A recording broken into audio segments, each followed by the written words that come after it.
안녕하세요. 이제 앞서 소개 이제 해주신 대로 저는 카이스트 HCI 연구실 박사과정 학생 박근입니다. 오늘 저는 이제 Finger Sensing Technologies라는 주제로 세미나를 진행을 하도록 하겠습니다.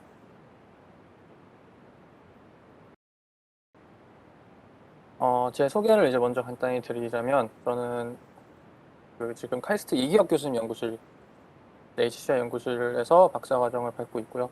현재는 그 하스플러스턴 인스티튜트의 패트릭 버스 교수님 연구실에서 잠시 리서치 인턴으로 일을 하고 있습니다. 이제 바로 본론으로 들어가도록 할 텐데요. 저는 이제 오늘 손과 관련된 이야기를 하고자 합니다.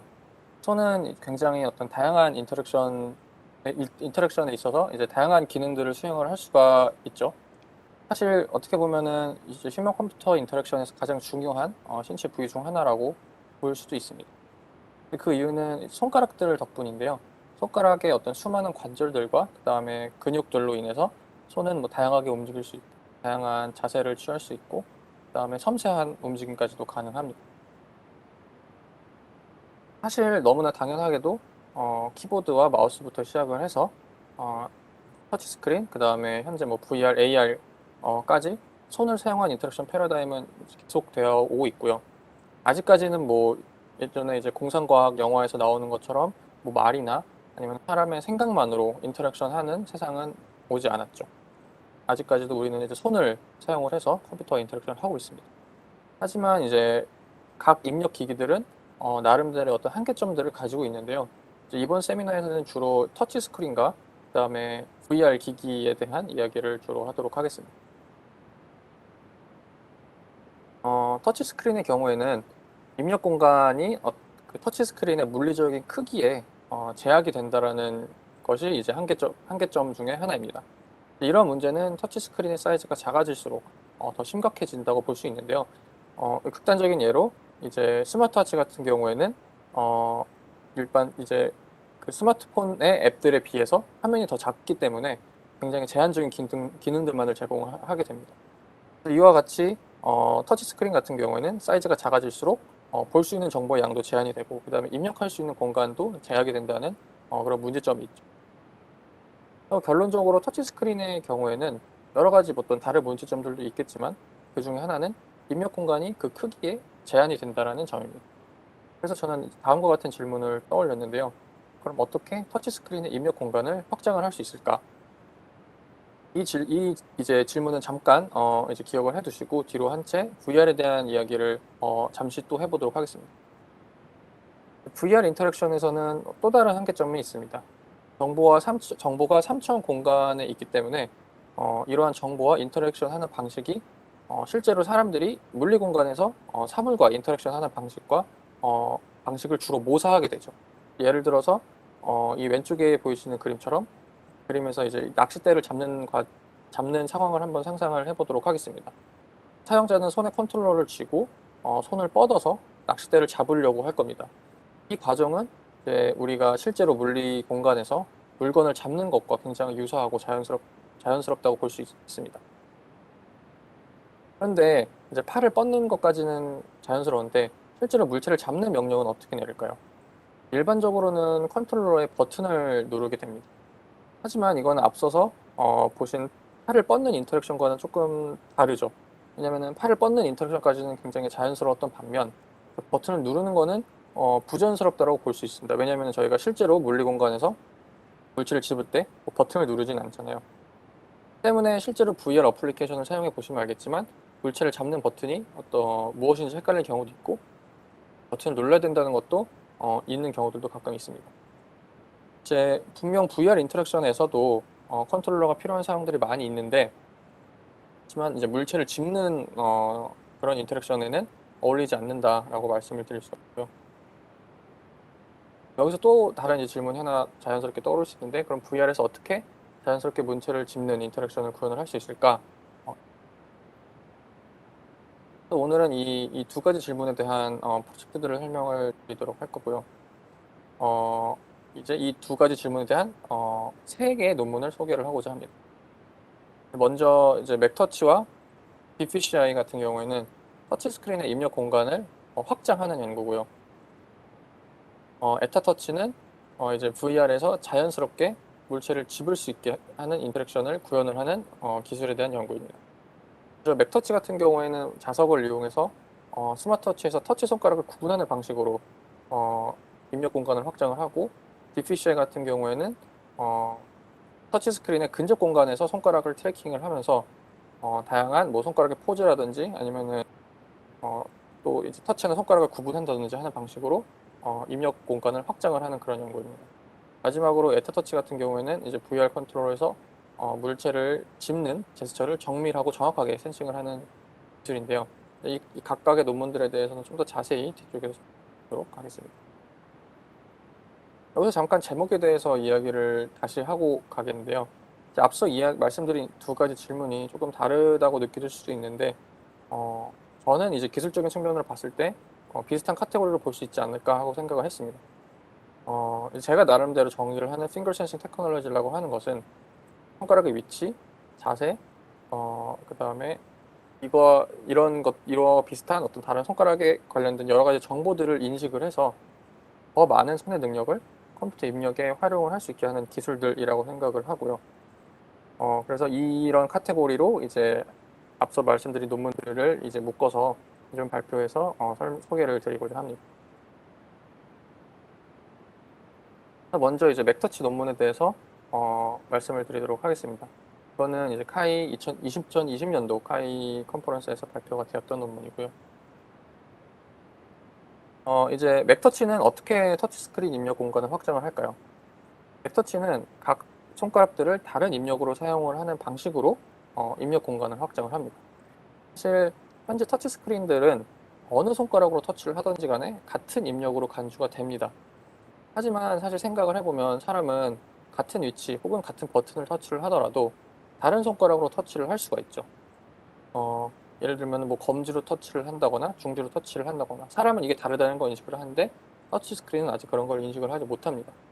이를 활용을 해서 다른 기능들을 다른 손가락에 매핑을 할 수가 있는데요.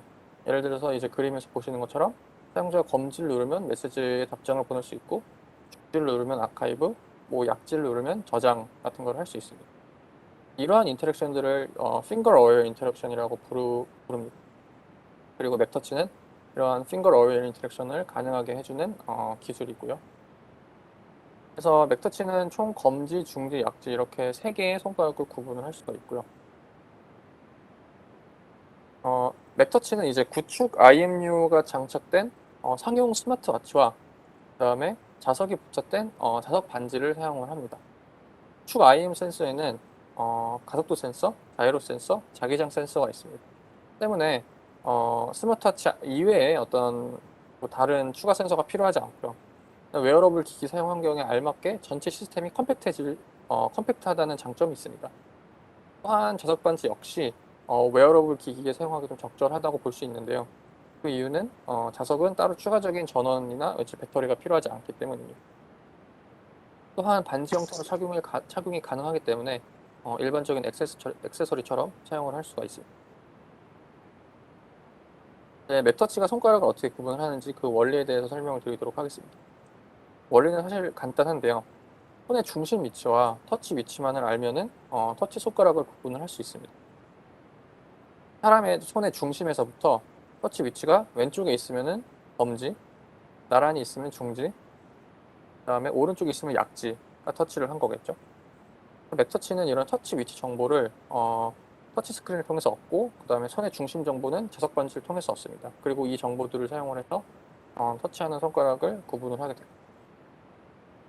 그러면은 이제 손의 중심의 위치를 알기 위해서는 뭐 자석의 위치를 트래킹을 해야 된다라고 생각을 하실 수도 있는데, 사실은 그렇지는 않습니다. 그리고 이게 일반적인 아까 말씀드린 것처럼 상용 스마트워치 하나만으로는 좀 불가능한데요. 왜냐면은 스마트워치에는 이제 IMU 센서가 하나밖에 들어있지 않은데, 하나의 IMU 센서로는 자석의 위치를 완벽하게 트래킹할 수가 없습니다.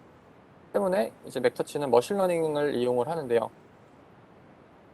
자석의 위치에 따라서 그 손의 중심의 위치에 따라서 자석의 위치가 바뀌게 되고, 그 자석의 위치가 변함에 따라서 스마트워치에서 측정되는 자기장의 세기가 달라지게 됩니다.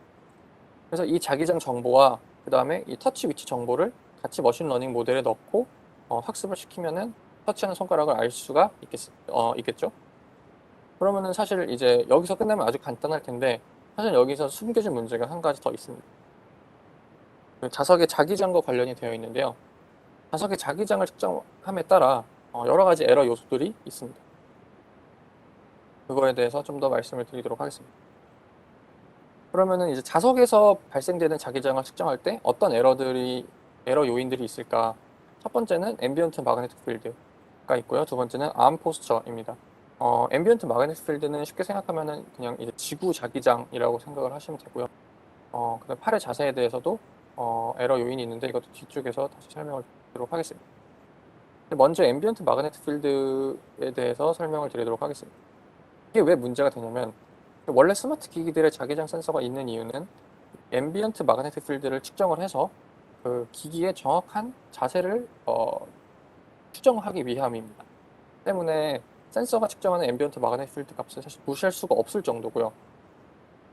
그래서 사실 스마트워치가 측정을 하는 자기장이라고 하면은 자석에서 나오는 자기장 플러스 그 다음에 지구 자기장이라고 볼 수가 있습니다. 그 합이 측정이 되는 거고요. 근데 이제 이게 문제가 되는 이유는 다음과 같은데 만약 사용자가 다른 방향을 보고 있거나 혹은 다른 위치에 있거나 해서 지구 자기장이 변하는 상황을 생각을 해봅시다. 그러면은 자석 반지와 스마트워치와의 상대적인 위치가 같더라도 측정되는 자기장이 달라지게 됩니다. 왜냐하면 지구 자기장이 바뀌기 때문이죠. 그래서 이거는 이제 머신러닝 모델의 에러로 이어질 수가 있고 때문에 지구 자기장을 제거를 하고 자석에 의한 자기장만 측정하는 방법이 필요하고요. 그다음에 이제 손의 자세에 따라서도 비슷한 현상이 일어납니다.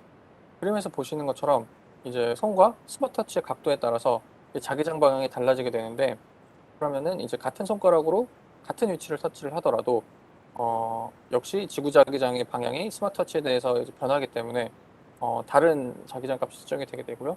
이 역시 머신러닝 모델의 에러의 요인이 됩니다. 저희는 이제 이 문제를 이제 두 가지 방식으로 풀었는데요. 먼저 앰비언트 마그네틱 필드는 KM이라는 알고리즘을 통해서 제거를 합니다. 팔 문제 같은 경우에는 이제 다양한 팔 자세에 대해서 데이터를 모으고 학습을 시켜서 해결을 합니다. 이거에 대해서도 또 하나하나 설명을 또 드리도록 할 텐데요. 먼저 이제 전체 시스템을 간략하게 개괄적으로 말씀을 드리겠습니다. 먼저 이제 그 K임 알고리즘이 스마트워치 측정되는 자기장에서 앰비언트 마그네틱 필드를 제거를 합니다. 그러면은 자석에 의한 자기장만 남게 되고요. 그 다음에 이 자기장 데이터와 자석 자기장 데이터와 그 다음에 터치 포인트 데이터가 합쳐져서 머신러닝 모델에 입력이 됩니다. 그러면은 머신러닝 모델이 최종적으로 손가락을 구분을 하게 됩니다. 먼저 이 K임 알고리즘에 대해서 말씀을 드리도록 하겠습니다. 처음에 스마트워치는 앰비언트 마그네틱 필드만을 측정을 하게 됩니다. 그리고 이 자기장을 저장을 하죠. 자석 반지가 접근을 하게 되면 앰비언트 마그네틱 필드와 자석 반지의 자기장 모두 합쳐진 자기장을 측정을 하게 됩니다. 이 순간에 자기장이 왜곡이 되는데요. K는 이 순간을 이식을 합니다. K 알고리즘은 측정된 자기장에서 저장한 앰비언트 마그네틱 필드를 뺍니다. 이렇게 해서 이제 자석 반지만의 자기장을 구하게 됐고요. 이제 근데 앰비언트 마그네틱 필드를 단순히 그냥 그 센서 값을 그대로 저장을 하는 것은 사실 좀 문제가 있고요. 사실 그렇게 동작을 하진 않습니다. 왜냐면은 스마트워치의 자세를 고려해서 계속해서 이제 업데이트를 해줘야 되는데요. 그 이유는 앰비언트 마그네틱 필드는 사실 지구에 대해서 고정이 되어 있지만 스마트워치는 계속 움직이기 때문입니다.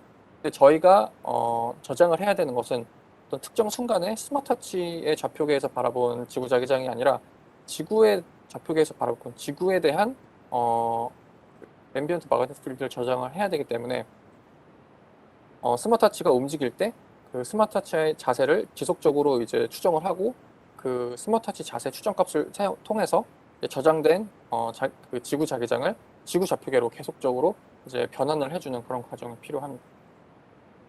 이제 결과적으로는 이제 센서 프레임에 있는 데이터를 얼트 프레임으로 바꾸는 과정이 필요하고 이제 그 앰비언트 마그네틱 필드에 대한 설명은 여기까지 됐고 자세 변화에 대한 에러를 어떻게 해결했는지 말씀을 더 드리도록 하겠습니다. 이거는 해결 방법이 좀 간단한데요. 다양한 자세에 대해서 데이터를 모으고 머신러닝 모델을 학습을 시키는 것입니다. 저희는 스마트워치와 손이 최대한 다양한 각도를 이루도록 자세들을 선정을 했고요. 그 다음에 사용자는 이 자세들에서 특정한 손가락으로 타겟을 선택하게 됩니다. 그리고 이 데이터를 수집을 하고 나서 이 데이터들을 가지고 머신러닝 모델을 학습을 하고, 저희는 이제 사용자 테스트도 진행을 했는데 총 12명의 사용자를 대상으로 했습니다. 이틀에 걸쳐서 진행을 했고요. 첫날에는 이제 데이터를 수집을 하고 두 번째 날에는 트레이닝을 했습니다. 이렇게 트레이닝과 테스트의 날을 다르게 한 이유는 맥터치가 1회 그 트레이닝을 한 번만 해도 지속적으로 잘 동작이 하는지 확인을 하기 위해서 이런 식으로 테스트를 디자인을 했습니다. 첫날에는 앞서 말씀드린 것처럼 총 4개의 자세에 대해서 3개의 손가락에 대한 데이터를 수집을 했고요.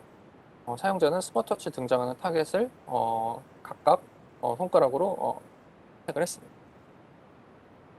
이제 두 번째 날에는 본격적으로 테스트를 진행을 했습니다. 첫 번째, 여기서도 이제 두 가지 테스트를 했는데요. 첫 번째는 다양한 방향에 대해서 맥터치의 성능이 어떤지 평가를 하는 것이었습니다. 다양한 방향을 고려한 이유는 이제 다양한 방향이 바뀌게 되면은 앰비언트 마그네틱 필드의 방향이 바뀌기 때문이고요. 그래서 이런 다양한 방향의 앰비언트 마그네틱 필드에서도 맥터치가 잘 동작을 하는지 알아보기 위함이었습니다. 총 4개의 방향에서 테스트를 했고요. 마지막에는 사용자 회전을 하면서 지속적으로 사용을 하는 경우도 이제 테스트를 했습니다. 이 역시 앰비언트 마그네틱 필드가 연속적으로 변할 때도 잘 동작을 하는지 확인을 하기 위함이었고요. 그 다음에 두 번째 테스트는 이제 실생활에서 사용자가 사용을 해도 잘 동작을 하는지 확인을 하기 위함이었습니다. 그래서 두 가지 상황을 고려를 했고요. 편하게 소파에 기대어서 책을 읽는 상황과 그다음에 타이핑을 하는 상황을 가정을 했습니다. 참가자는 책을 읽거나 타이핑을 하는 중간에 알림이 울리면 특정 손가락으로 타겟을 선택을 해야 했고요. 이렇게 이제 다양한 상황들, 다양한 지구자기장 환경과 그 다음에 다양한 상황에 대해서 테스트를 해봤을 때 평균적으로 95% 정도의 정확도를 보였고요. 아까 말씀드린 KM 알고리즘 없이 그냥 마그네토미터 데이터를 사용을 하게 되면은 78%의 정확도를 보이게 됩니다. KM 알고리즘이 유의미하게 앰비언트 마그네틱 필드를 제거를 했음을 의미를 한다고 볼 수 있습니다. 그래서 맥터치가 어떻게 사용될 수 있는지 간단하게 예시를 좀 보여드릴 텐데요. 이거는 이제 사용자가 메일을 보고 있는 상황을 가정을 하고 있습니다. 메일 앱에는 버튼이 크게 하나 있는데 때문에 굉장히 사용자는 터치를 하기 쉽습니다. 그 작은 화면 안에 있음에도 불구하고. 그래서 사용자는 답장을 하기 위해서 검지로 버튼을 누르고 저장을 하기 위해서 중지로 버튼을 누릅니다. 그 다음에 뭐 삭제를 하기 위해서는 약지로 버튼을 누를 수 있고. 네, 그래서 이제 맥터치의 결론은 맥터치는 스마트워치와 자석 반지를 사용하는 강인하고 실용적인 손가락 구분 기술이라고 이제 할 수 있겠습니다. 이 논문에서 저희는 컴퓨테이셔널하게 앰비언트 마그네틱 필드를 제거하는 방법을 제안을 했고, 그다음에 머신러닝을 활용을 해서 터치 손가락을 구분하는 방법을 같이 제안을 했습니다. 네, 다음에는 DPCI 논문에 대해서 말씀을 드리도록 하겠습니다. 이 논문은 UIST 2020년도 UIST에서 발표가 됐고요. DPCI는 어떻게 그러면은 터치 스크린의 입력 공간을 확장을 할까요? DPCI는 입력 공간을 터치 스크린의 표면뿐만이 아니라 그 근접 영역까지 확장을 합니다. 저희는 터치 스크린의 근접 공간을 리얼 서피스라고 정의를 했고, 이 공간에서의 인터랙션을 리얼 서피스 인터랙션이라고 명명을 했습니다. 만약에 터치 스크린 근처에서 손의 움직임, 자세 등을 인터랙션에 활용을 할 수 있다면 터치 스크린의 크기에 구애받지 않고 더 다양한 입력이 가능해질 수 있겠죠. 예를 들어서 뭐 핀치 모양을 하고 터치를 하는 것과 포인트 모양을 하고 터치를 하는 것이 다른 입력으로 활용이 될 수 있겠습니다. 하지만 이런 것들은 현재 터치 스크린에서는 구분이 안 되죠.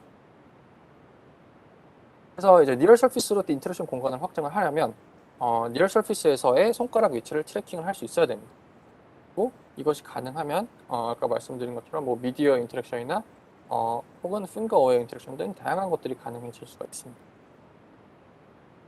근데 이제 저희는 저희 나름대로 모바일 기기에서 리얼 서피스 멀티 핑거 트래킹의 기술이 모바일 기기에서 쓰이고자 한다면 어떤 요구 조건들을 충족해야 하는지 그것 좀 나열을 해보았고요. 먼저 다양한 디바이스 크기에서 동작이 가능해야 할 것이고요. 그다음에 다양한 환경에서도 동작이 가능할 것입니다. 왜냐면은 모바일 기기는 다양한 공간에서 움직이면서 사용하기 때문에. 그다음에 작은 기기에 탑재가 될 수 있어야겠고, 그다음에 되도록이면 추가 액세서리를 요구하지 않는 것이 좋습니다. 저희는 이러한 요구 조건들을 만족시키기 위해서는 비전 기반의 기술이 적합하다고 생각을 했습니다. 하지만 이제 단순히 일반 카메라를 사용하는 것은 좀 문제가 있는데요. 터치스크린 상단에 손의 모습을 촬영을 하려면 카메라가 이런 식으로 멀리 떨어져 있어야 합니다. 하지만 이제 이러한 카메라 세팅은 모바일 환경에는 좀 적합하지 않죠. 왜냐면은 뭐 카메라를 별도로 들고 다니면서 이러한 모바일 기기를 사용할 때마다 설치를 하고 모바일 기기를 사용한다는 것은 말이 되지 않기 때문에 이런 일반적인 카메라를 사용하는 것은 힘들고요. 때문에 이제 DPCI는 어안 렌즈 카메라를 사용을 합니다. 어안 렌즈 카메라는 화각이 넓기 때문에 손과의 거리가 매우 가깝더라도 손 전체의 모습을 촬영을 할 수가 있습니다. 저희는 이렇게 터치스크린 아래에 어안 렌즈 카메라를 부착을 하였고 이런 식으로 DPCI 하드웨어를 만들었어요. 그리고 이제 이 어안 렌즈 카메라가 촬영하는 손 이미지를 기반으로 해서 손가락의 위치를 트래킹을 하였고요. DPCI는 이제 기본적인 손가락 트래킹 이외에도 다른 기능들도 가능합니다. 먼저 손가락의 위치를 기반으로 터치하는 손가락을 추정을 할 수가 있고요. 그 다음에 터치하는 손의 포즈를 구분을 할 수도 있습니다. 그럼 어떻게 DPCI가 동작을 하는지 그거에 대한 설명을 드리도록 하겠습니다. DPCI의 전체 파이프라인은 다음과 같이 생겼습니다. 저희는 기본적으로 딥러닝 모델을 사용을 하고 있고요. RGB 이제 PCI 이미지를 먼저 픽스 투 뎁스라고 하는 일반 RGB 이미지를 뎁스 이미지, 깊이 정보를 가지고 있는 이미지로 변환을 하는 네트워크에 통과를 시킵니다. 이렇게 해서 깊이 정보를 추출을 하고요. 그거를 통해서 RGB 이미지에서 손 정보, 손 위치만, 손 부분만 세그멘트를 합니다. 그리고 이렇게 세그멘트된 손과 손의 RGB 이미지와 그 다음에 뎁스 이미지를 합쳐서 그 핸드 포즈를 추정을 하는 네트워크에 입력을 하고요. 그리고 이렇게 추정된 각 관절들의 3차원 정보를 사용을 해서 최종적으로 컨택트 핑거와 그 다음에 핸드 포즈를 인식을 하게 됩니다. 다음으로는 저희가 어떻게 딥러닝을 위한 데이터셋을 만들었는지 더 하겠습니다. 크게 두 종류의 데이터셋이 있는데요. 먼저 신테틱 데이터셋입니다. 이 데이터셋은 가상 환경에서 만든 데이터셋인데요. 가상 환경에서 데이터셋을 만드는 것은 몇 가지 장점이 있습니다. 먼저 딥러닝에는 방대한 양의 데이터가 필요한데 실제 이미지보다 가상 이미지를 만드는 것이 훨씬 더 쉽죠. 그렇기 때문에 더 많은 양의 이미지들을 빠르고 쉽게 모을 수 있고요. 두 번째는 가상 환경에서는 관절의 위치를 정확하게 파악을 수집을 가상 환경에서는 관절의 위치 정보를 정확하게 수집을 할 수가 있습니다. 실제 환경에서 저희가 뭐 마커를 부착을 해서 관절의 위치를 트래킹하고 이거를 수집을 한다면은 뭐 여러 가지 이제 에러들이 같이 수집이 될 수가 있는데 가상 환경에서는 사실 그렇지가 않기 때문에 이러한 에러 요인들이 없고요. 마지막으로 굉장히 다양한 배경과 그 다음에 다양한 피부색, 손 사이즈의 데이터들을 손쉽게 모을 수가 있습니다. 하지만 이제 가상 데이터는 가장 중요한 단점이 하나 있는데요. 바로 실제 카메라에서 얻는 이미지와 좀 다르다는 겁니다. 다르게 이제 지금 보시는 것처럼 이제 CG로 만든 그런 느낌이 나시는 거를 이미지를 통해서 볼 수가 있을 텐데요.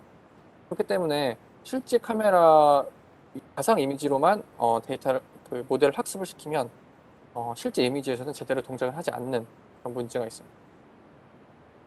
저희는 이러한 문제를 해결을 하기 위해서 실제 이미지로 이루어진 데이터셋을 만들었고요. 그래서 이 실제 데이터셋은 가상 데이터셋에 비해서는 사이즈도 작고 그 다음에 다양성도 굉장히 떨어집니다.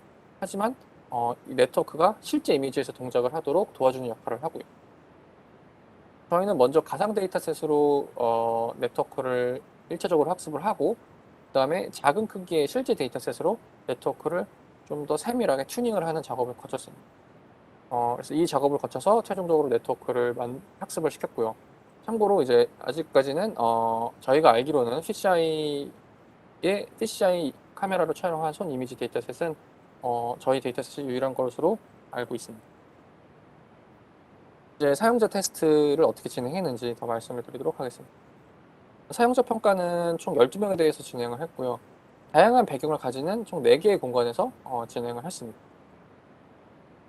그리고 저희는 이제 다양한 사이즈의 정확도를 분석을 하기 위해서 하나의 기기에서 데이터를 모으긴 했지만 3개의 다른 영역, 사이즈의 영역으로 나누어서 분석을 했고요. 뭐 스마트폰 사이즈, 작은 타블렛 사이즈, 큰 타블렛 사이즈가 그 대상이었습니다. 그래서 이제 먼저 손가락 트래킹 결과부터 말씀을 드리도록 할 텐데요. 손가락 트래킹 에러는 평균 약 2cm 정도를 보였고, 그 다음에 약 한 80% 정도의 데이터가 3cm보다 작은 에러를 보였습니다. 그 다음에 이제 터치 손가락 구분 에러인데요. 터치 손가락 구분은 대략 한 83% 정도의 정확도를 보였습니다. 네, 오른쪽에 보시는 거는 각 모바일 기기 사이즈로 따로 분석을 한 결과고요. 왼쪽에 보시는 거는 그 위치에 따른 정확도의 분포인데, 화면의 측면으로 갈수록 정확도가 좀 낮아지는 것을 볼 수가 있습니다.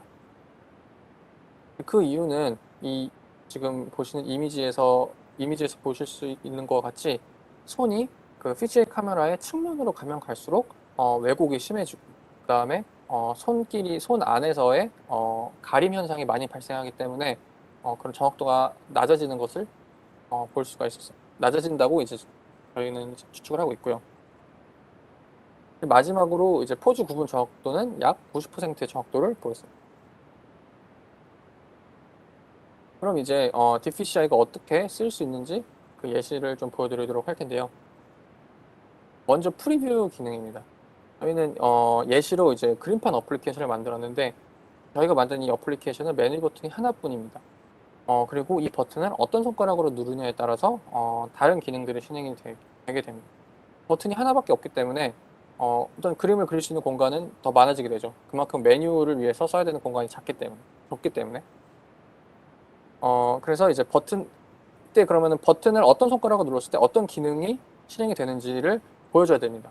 그 모든 정보를 다 이 작은 버튼에 넣을 수도 있겠지만, 이 프리뷰 기능은 그렇지가 않고 손가락이 다가올 때 어떤 기능이 실행이 될지 보여줍니다. 그래서 검지를 가져다 대면은 이제 펜의 색깔을 바꿀 수 있다라고 나오게 되고요. 중지를 가져다 대면은 이제 폭을 바꿀 수 있다는 것을 보여주게 됩니다. 그다음에 손의 포즈를 명령으로 사용을 할 수도 있는데요. 이제 핀치 포즈를 하고 터치를 하면은 도형을 이제 움직일 수가 있고요. 그다음에 이렇게 포인트 포즈를 하고 터치를 하면은 도형을 복사를 할 수가 있습니다.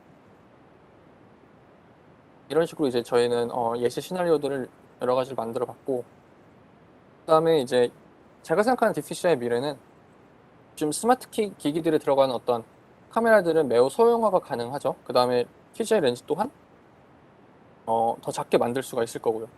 때문에 저는 DPCI가 지금 이런 스마트워치와 뭐 스마트폰의 예시처럼 다양한 기기들에 탑재되어서 터치 인터랙션을 좀 더 풍부하게 만들어줄 수 있을 거라고 생각을 하고 있고요. 정리를 하자면은 DPCI는 터치스크린 근처에서 손가락을 트래킹을 하는 기술로서 터치스크린 입력 공간을 확장하는 역할을 합니다. 그리고 이제 DPCI 모든 코드와 데이터는 공개가 되어 있기 때문에 관심 있으신 분들은 직접 사용을 해보실 수도 있습니다. 예, 마지막으로 이번 카이 2021년도 카이에서 어너러블 멘션 어워드를 받은 에타터치 논문에 대해서 소개를 해드릴 텐데요. 이 연구는 현재 그 CMU에서 연구 인턴으로 일을 하고 있는 김대화 석사 학생의 주도로 이루어진 연구입니다. 앞서 말씀드린 것 같이 VR에서 물체를 짚는 명령은 현재 이제 VR 컨트롤러의 버튼을 누르는 방식이 대부분이죠. 그래서 이제 이거는 아까 말씀드린 것처럼 물체를 잡으려고 직접 손을 뻗는 것과는 다르게 실제 우리가 물리 환경에서 하는 행동과 좀 그 괴리감이 있습니다.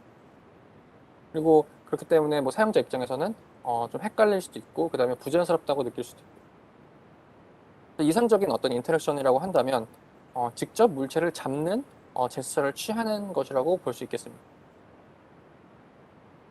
그러면 정확하게 그 사용자가 물체를 짚는 순간을 어떻게 인식을 해야 할까요? 정확하게 두 손가락에 만나는 순간을 센싱을 해야 합니다. 하지만 이건 생각보다 그렇게 쉬운 문제는 아닌데요. 특히 비전 기반의 기술로는 좀 됩니다. 예시를 하나 들어드릴 텐데요. 지금 그림 속에 보이시는 두 손가락이 접촉한 상태일까요? 그렇지 않을까요? 사실 이 두 손가락은 떨어져 있는 상태입니다. 하지만 그 틈이 굉장히 작아서 육안으로 보기도 어렵고 그다음에 조금만 각도가 틀어지면은 가려져서 제대로 확인하기도 어렵고 이렇게 손가락의 움직임은 매우 섬세하고 매우 미세한 움직임으로도 두 손가락을 이제 뗐다가 붙였다 할 수 있습니다.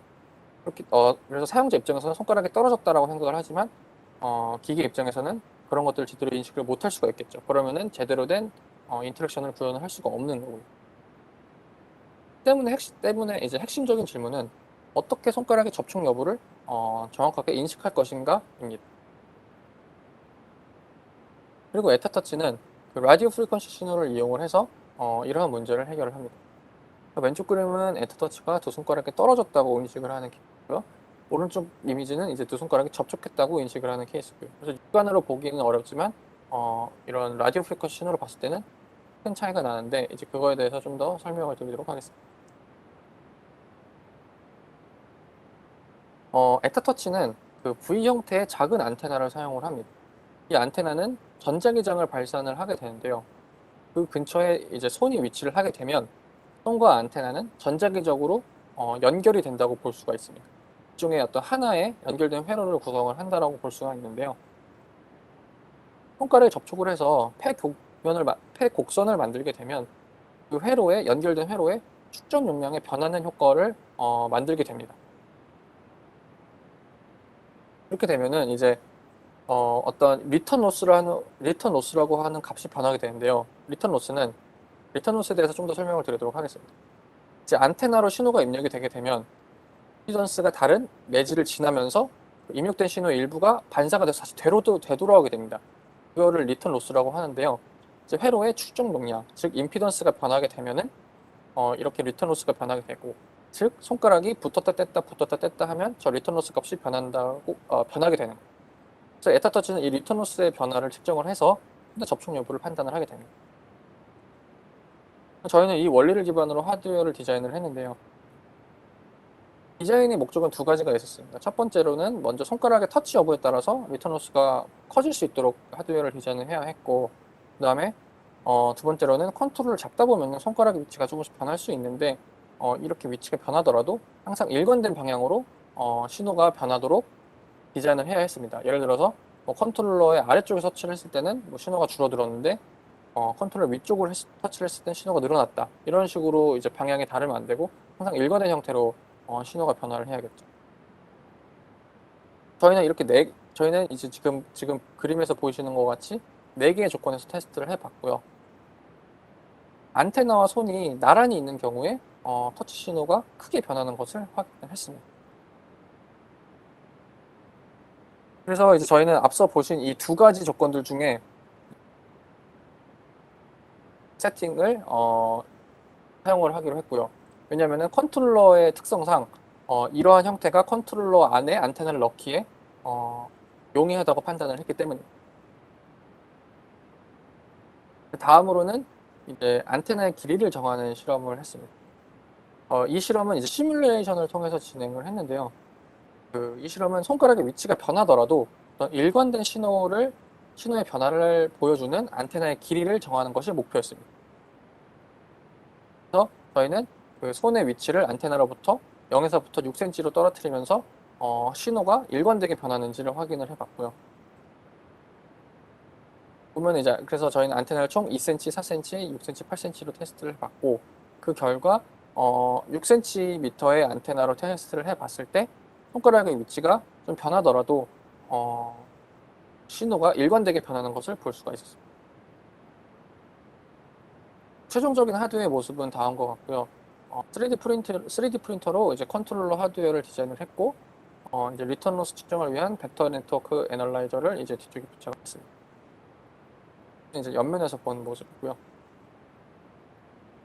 이제 그럼 터치 인식 알고리즘에 대해서 좀 더 자세하게 설명을 드리도록 하겠습니다.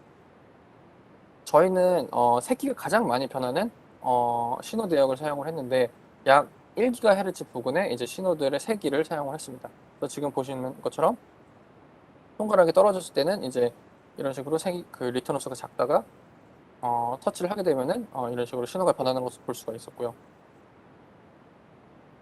하지만 이러한 세기의 변화는 그 사람마다 좀 일정하지 않은 것을 저희가 확인을 했습니다. 이거는 뭐 사람마다 손의 크기가 다를 수 있고 손가락의 위치가 좀 다를 수 있고 이런 요인들 때문에 어, 변화가 좀 달랐고요. 그래서 어떤 한 고정된 하나의 스레시홀드를 정하기가 좀 어려웠어요. 그래서 저희는 개인화된 클래시파이어를 만들기로 했고 총 80회의 터치 트레이닝 데이터를 기반으로 만들 수가 있었어요. 이 클래시파이의 방식은 한데요. 이제 저희가 80개의 트레이닝 데이터셋을 모으고 저장을 해둡니다. 그러면은 그 다음에 이제 새로운 데이터가 들어오게 되면은 이 데이터로부터 가장 가까운 30개의 트레이닝 데이터를 추출을 합니다. 그 후에 이 30개의 데이터와 그 입력된 데이터의 평균 거리를 구하고 이 평균 거리가 어떤 특정 스레시홀드보다 작으면은 터치, 그렇지 않으면은 터치가 아닌 것으로 구분을 했습니다. 네, 그 다음에 또 이제 저희가 그럼 어떻게 사용자 테스트를 진행했는지 또 설명을 드릴게요. 저희는 사용자 테스트에서 크게 세 가지를 평가를 했고요. 첫 번째로는 정확도, 그 다음에 두 번째로는 이제 실제 사용 상황에서 얼마나 강인하게 동작을 하는지, 마지막으로 아까 말씀드린 되게 작은 움직임을 센싱을 해야 하는데 정말로 그렇게 작은 움직임을 민감하게 센싱을 할 수 있는지 이런 것들을 좀 평가를 해봤어요. 정확도는 총 12명에 대해서 테스트를 해봤고요. 범지와 중지에 대해서 테스트를 했고 평균적으로 이제 96%의 정확도를 보였습니다. 그 다음에 이제 로버스트네스는 다음과 같이 물건을 옮기는 과업으로 테스트를 했는데요. 사용자가 물건을 옮기는 상황에서 센싱 에러로 인해 물건을 떨어뜨리는 경우가 발생하거나 혹은 물건을 잡지 말아야 하는데 잡는 경우는 없었는지 이런 것들을 이런 에러들을 테스트를 했습니다. 결과 대부분의 경우 약 2%에서 이제 5% 미만의 적은 오류들만 발생을 했음을 확인을 했고요. 그 다음에 이제 애타터치는 매우 작은 손가락의 움직임을 아까 센싱할 수 있다고 말씀을 드렸는데 이로 인한 장점 중에 하나는 사용자가 손가락을 조금만 움직여도 살짝만 움직여도 된다는 겁니다. 그러면은 이것이 도움이 되는 경우는 뭐가 있냐면은 사용자의 피로도가 굉장히 낮을 수가 있겠죠. 그래서 오래 사용을 하더라도 그러니까 오래 자유롭게 사용을 할 수 있다는 장점이 있습니다. 저희는 실제로 사용자들이 그렇게 피로도가 적게 느꼈는지 이를 확인하기 위한 테스트를 진행을 했고요. 그래서 이 테스트에서는 참가자들이 책상 위의 블록들을 최대한 빠르게 집어서 아래로 떨어뜨리는 태스크를 이제 수행을 하도록 했습니다. 그리고 저희는 다음과 같은 두 가지 질문을 했는데요. 첫 번째로는 실제 세계 경험에 비추어 보았을 때 물체를 떨어뜨리기 위해서 더 많이 손가락을 벌려야 했는지, 그 다음에 실제 세계 경험에 비추어 보았을 때 물체를 잡기 위해서 더 세게 잡아야 했는지 이런 것들을 평가를 했고요. 참가자들은 모두 손가락을 크게 벌릴 필요도 없었고 세게 잡을 필요도 없다고 표현을 했습니다. 이 결과를 통해서 애타터치가 작은 손가락의 움직임을 잘 센싱을 했음을 알 수 있었고요. 사용자들 역시 필요도 없이 작은 움직임만으로 물체를 짚고 놓을 수 있었다는 것을 확인을 했습니다. 애타터치 결론인데요. 애타터치는 손가락의 터치를 정밀하고 정확하게 인식을 할 수 있는 새로운 기술입니다. 기술을 통해서 저희는 더 자연스럽게 이제 VR 공간 안에서 인터랙션을 할 수 있는 인터랙션이 가능하기를 기대를 하고 있습니다. 이제 마지막으로 이제 저희 연구실에서 하고 있는 다른 연구들을 짤막하게 소개를 해드리고 마무리를 하고자 하는데요. 저희 연구실은 이제 HCI 연구실이라는 이름에 걸맞게 다양한 연구들을 하고 있습니다. 최근에 저희 연구실에서 발표된 논문들을 보면 좀 다양한 분야들에 걸쳐서 그 논문들을 제출을 하고 있고요. 일단 혜택 연구들이 많이 진행이 되고 있습니다. 그래서 뭐 웨어러블이라든지 아니면은 트루핸드 같은 경우에는 시각장애인들을 위한 액세서빌리티 시스템이고요. FS 패드 같은 경우에는 햅틱 게임 컨트롤러를 이제 햅틱 기기 형태로 변화를 시켜서 좀 더 풍부한 인터랙션이 가능하도록 만든 그런 연구였고요. 그 다음에 보이스 관련 인터랙션도 연구들도 같이 진행을 하고 있습니다. 그래서 보이스와 텍타일, 햅틱 그 모달리티를 섞어서 운전하는 상황에서의 어떤 좀 더 증강된 보이스 인터랙션이 가능하도록 하는 연구도 진행을 했고요. 그다음에 이제 저희는 예전부터 터치 관련 터치 인터랙션 연구들을 진행을 해왔고 아직까지도 꾸준히 하고 있고요. 관심을 가지고 있고요. 그래서 이제 노트북에서 그 터치 패드를 어떻게 제2의 디스플레이처럼 활용을 해서 좀 더 편하고 그다음에 확장된 펜 인터랙션이 가능할 수는 없는 그런 것들을 좀 연구한 연구도 있었습니다. 그다음에 오늘 말씀드린 것처럼 다양한 센싱 연구들이 있었고요. 그래서 오늘 말씀드린 거 말고 다른 어떤 센싱 연구들도 있고 그다음에 뭐 게이지 관련 연구들도 하고 있고요. 그래서 게이지를 활용해서 어떻게 스마트 터치에서의 그 타이핑을 더 잘할 수 있을까 혹은 VR에서의 타이핑을 잘할 수 있을까 이런 것들을 좀 연구를 하는 것도 있고요. 저 역시도 이제 이런 프로젝트에 참여를 해서 뭐 센싱 이외에 다른 연구들도 같이 좀 하고 있습니다. 그래서 저희 연구소에서 하는 다양한 연구들에 관심이 있으신 분들은 저희 연구소 홈페이지를 방문을 해주셔도 좋고요. 뭐 제게 연락을 해주셔도 좋습니다. 그리고 이제 이번 발표는 이제 원격 발표라서 제가 동영상 자료들은 모두 뺐는데 사실 동영상을 봐야지 좀 더 이해가 되는 부분이고요. 그다음에 동영상에서만 설명을 드리는 또 여러 가지 다른 인터랙션 시나리오들도 있습니다. 때문에 어떤 추가적인 정보라든지 추가적인 자료들이 더 궁금하시다고 하시면 여기 보시는 것처럼 제 홈페이지를 참고를 해주시면 감사하겠고요. 그다음에 뭐 지금 뭐 질문을 주셔도 좋고 나중에라도 또 다른 질문이 있으시거나 하시면 제게 메일을 보내시거나 뭐 트위터 DM을 주셔도 좋습니다. 네, 오늘 발표는 여기까지 하도록 하겠습니다. 감사합니다.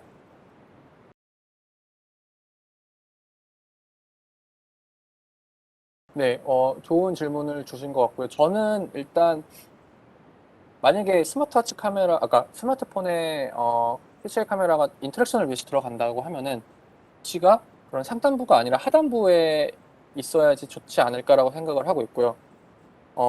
그리고 그렇게 그런 현재 그 들어가는 전면부 카메라들은 주로 그러니까 자기 이제 셀프 카메라 촬영을 위해서 쓰이고 있는 거기 때문에 그렇게 안 보이거나 디스플레이 안으로 들어가게 하거나 하려고 하는데 저는 그거와 더불어서 아예 인터랙션을 위한 카메라가 하나 더 들어갈 수도 있다고 생각을 합니다. 그래서 아래쪽에 뭐 저희가 흔히 뭐 홈 버튼이 있다거나 아니면 뭐 베젤 부분에 카메라가 들어가면 어떨까라고 일단 생각을 하고 있고요. 그래서 뭐 굳이 카메라를 그쪽에 넣어야 된다고 하면은 뭐 이렇게 홀 펀치 형태로 들어가면은 좀 그 자체 그렇게 디자인을 하기 좀 어렵겠지만 스마트폰에 점점점 카메라가 많이 들어가고 있기 때문에 그런 인터랙션을 위한 카메라가 추가가 될 수 있고 그렇다라고 하면은 뭐 다른 위치에도 추가를 하는 방법이 있지 않을까 네 생각이 듭니다. BPCI의 카메라 위치에 대해서 좀 더 그러면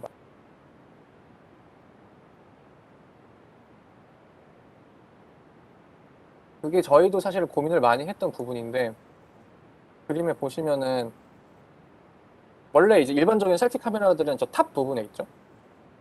저희가 그 피셜 카메라를 아래쪽에 단 이유는 이유가 있습니다. 왜냐면은 저렇게 탑 위치에 있으면은 그림에서 보시는 것처럼 손 등 부분을 많이 보게 되고 그다음에 손을 굉장히 이렇게 측면에서 바라보게 되죠. 그렇기 때문에 손 바닥 부분 이제 손의 전체적인 모습을 되게 보기가 어렵고요. 근데 손의 포즈나 자세를 제대로 인식을 하려면 손 바닥 부분에서 손 전체 모습을 다 볼 수 있어야 되고요. 그러려면은 이제 사람이 자연스럽게 기계 아래쪽에서 위쪽으로 이제 손을 뻗어서 사용을 하기 때문에 카메라가 기계 아래쪽에서 손을 위쪽으로 바라보는 형태가 되어야지 손의 모습을 좀 더 잘 관찰을 할 수가 있고요. 그렇기 때문에 저희가 네, 아래쪽에 달게 되었습니다. 그래서 제가 사실 생각하고 있는 어떤 하드웨어의 모습도 아까 마지막에 보여드린 것처럼 이렇게 아래쪽에 카메라가 달려있는 형태여야지 가능하지 않을까 생각을 하고 있어요. 네. 그래서 뭐 어떤 분들께서는 뭐 디자인상 저렇게 카메라가 디스플레이 밑으로 튀어나오는 게 뭐 문제가 될 수 있을 거라고도 생각을 하실 수도 있지만 뭐 그럼에도 불구하고 뭐 어떤 더 다양한 입력을 할 수 있다라고 하면은 뭐 그 또한 하나의 옵션이 되지 않을까 생각을 하고 있습니다. 저희도 이제 저희는 최대한 어떤 현실적으로 사용할 수 있는 디자인을 하고자 생각을 했고요. 그래서 사실 쉽게 만들고자 하면은 말씀해 주신 것처럼 카메라를 이렇게 직각으로 설치를 해도 되는데 저희는 그렇지 않고 PCI 카메라가 그 터치 스크린과 같은 평면에 존재하도록 설치를 했습니다. 그래서 최대한 튀어나온 부분이 없도록 디자인을 했고요.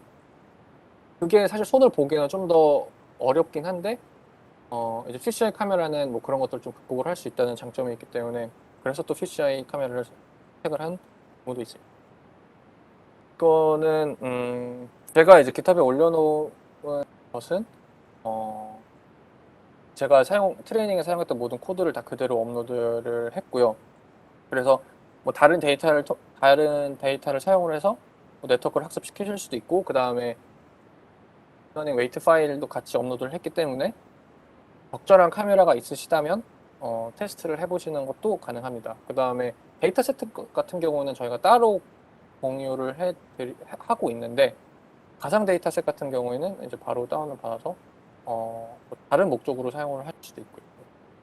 오늘 발표 들어주셔서 다시 한번 감사하다는 말씀을 드리고요. 그 다음에 이제 아까 말씀드린 것처럼 뭐 HCI 연구를 이제 많이 접하지 않으신 분들께서는 않으신 분들이 혹시 있을까봐 이제 말씀을 드리자고 하면은 비디오 같은 어떤 추가적인 자료들을 보는 게 이 논문이나 연구를 이해하는데 굉장히 큰 도움이 많이 되거든요. 그래서 뭐 기회가 되신다면 꼭 뭐 제 홈페이지는 아니면은 오늘 말씀드린 이 논문들을 검색을 해보셔서 동영상 자료들, 그 다음에 데모 영상들도 아마 유튜브에 있을 거예요. 그래서 그런 것들을 한번 보시는 거를 이제 추천을 해드립니다.